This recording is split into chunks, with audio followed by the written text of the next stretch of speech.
Hey, fun lovers. It's Funny Finny, and welcome to Friday Fun.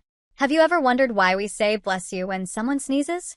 The custom goes way back, to ancient times. Some believed sneezing could release your spirit, so people would say bless you to keep it safe.